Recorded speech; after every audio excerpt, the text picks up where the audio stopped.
32 años son los que aproximadamente lleva existiendo Marilyn Manson dentro de la industria. Y como en todo, tras un largo tiempo de existencia, algo debe variar o evolucionar dentro de ese transcurso de carrera. Si no es que empezando por lo obvio, el envejecimiento de un artista. Y no porque esto sea algo malo. Muchas veces trae consigo cosas positivas, aunque sabemos que para Manson, por lo menos en el caso de las presentaciones, sí hubo un evidente declive. Pero vayamos al tema central, su música, aquello que obviamente destaca más en Marilyn Manson sin demeritar las demás vertientes artísticas que ha demostrado ser capaz. Los álbumes musicales en un artista o banda tienen muchísimo peso para el encaminamiento de lo que representará por siempre en el ambiente musical. Personalmente, aprecio mucho a aquellos quienes lo hacen bien y llevan un control paulatino de las realizaciones de estos y no de los que sacan 1 o hasta 2 por año y se pierde el encanto de mostrar etapas musicales que se tornan en toda una gira conceptual. La pregunta es, ¿con cuántas etapas cuenta Marilyn Manson? La respuesta puede variar, ya que han sido distintas contando la gira de cada álbum, pero personalmente y muchos de los fans clasifican a Marilyn Manson por 2 muy remarcadas. Aquella que empezó en Portrait of an American Family y terminó en The Golden Age of Grotesque, y la segunda que es de Eat Me Drink Me hasta el reciente We Are Chaos. He de mencionar que yo sí suelo contar Smells Like Children como dentro de la primera etapa, pues pese a ser un EP, es extenso y tiene canciones únicas y no solamente los remixes que se destacan en ese mismo disco. Además, que si contamos esas 2 etapas da un total de 6 en cada una, es decir, y por si no sabían matemáticas, un total de 12 discos. La segunda pregunta, ¿cuál de las 2 etapas es mejor? Eso es subjetivo, así que de entrada diré que todo es opinión personal. Tendremos que ver un análisis y los 2 lados positivos y negativos de cada una. En la primera etapa, percibimos a un Marilyn Manson muy joven, de una década distinta. Sus primeros demos son apenas el reflejo de lo que sería finalmente en Portrait of an American Family, pero que, como dije en mi video de retrospectiva, ese álbum tiene un estilo muy grunge, y no es algo extraño, pues como dije en ese video, hablamos de que emerge en 1989 y sale hasta 1994. Ciertamente aún tenía la energía de The Spooky Kids, algo bizarro y caricaturesco. Con Antichrist Superstar comienza la famosa trilogía conceptual. Y qué no decir que ya se sabe, inspirado en la obra de Nietzsche, una crítica al cristianismo, el superhombre, oscuridad, horror. Para ese momento ya había hecho más ruido y el conocimiento de Marilyn Manson era más. Pero eso lo rectifica con Mechanical Animals, más controversia, más polémica y su primer disco en vivo.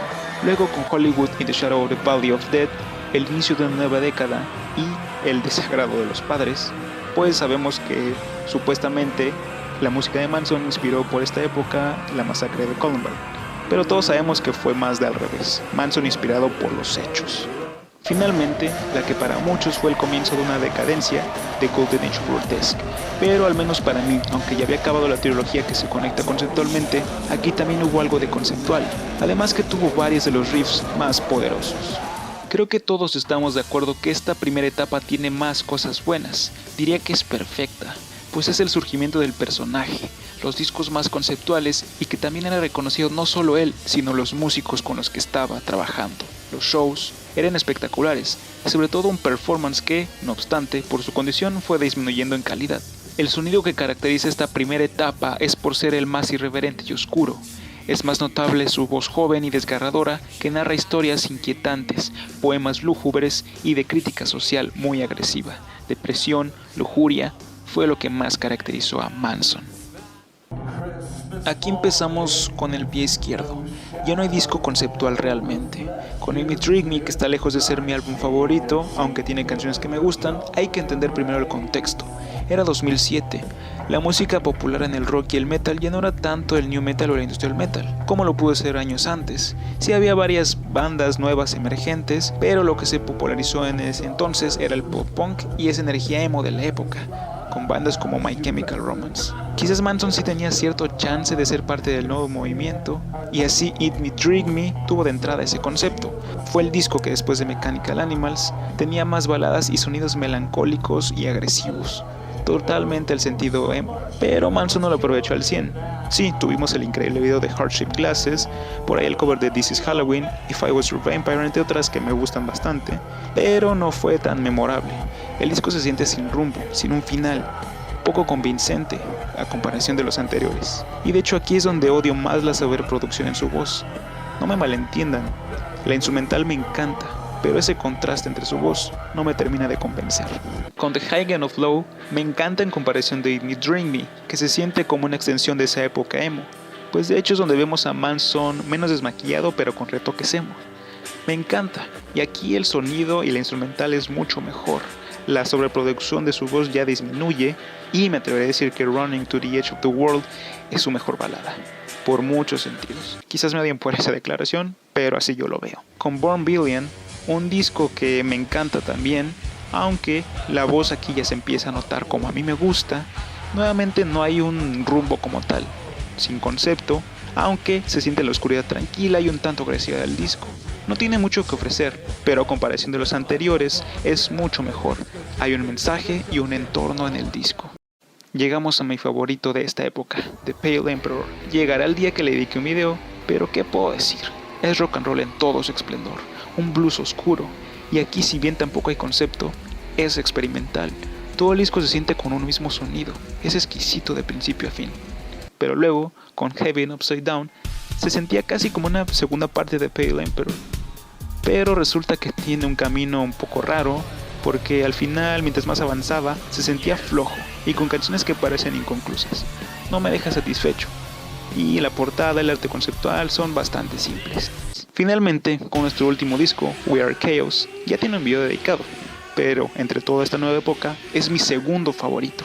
Es entrañable, bastante disfrutable, lo he escuchado varias veces, y como dije en aquel video, tiene pinta de ser conceptual, aunque al final no lo es realmente, y sin embargo encanta totalmente.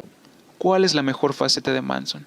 Es obvio que la más memorable fue la primera, quizás la imagen más característica y favorita de todos. Ahora bien, mi respuesta sería que obviamente la mejor es la primera, pero no demerito la nueva. Dependiendo de mi estado de ánimo, puedo ver los videos de su primera época o escuchar todos sus discos icónicos y sentirme agresivo, pero a su vez puedo sentirme tranquilo y escuchar la nueva, que es mejor producida y tanto en videos como en los discos. La primera etapa es impecable, pero en la segunda, que parecía decaer, llevó a Manson a redescubrir sus conceptos, su música, mensajes y aspecto. No creo que Manson haya decaído. Creo que es precisamente eso, una etapa totalmente diferente. Y si se ponen a pensar, en comparación es casi como escuchar a dos artistas diferentes. No sabemos si habrá nueva música en el futuro, pero al menos y personalmente, el último disco We Are Chaos nos dejó bastante, lo cual habla mucho de lo grande que también es esta segunda etapa. No sabemos por cuánto, pero muchos seguimos amando esas increíbles creaciones. ¿Cuál es su etapa favorita de Manson? ¿A qué etapa pertenece su disco o discos favoritos? Déjenlo en los comentarios.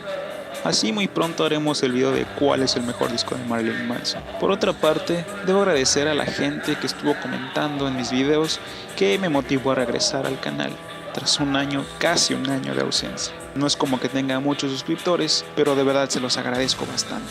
Seguiremos activos y esperen pronto más videos. Yo soy Spooky Alex y esto fue Minuto para la Decadencia. Depends. That's funny.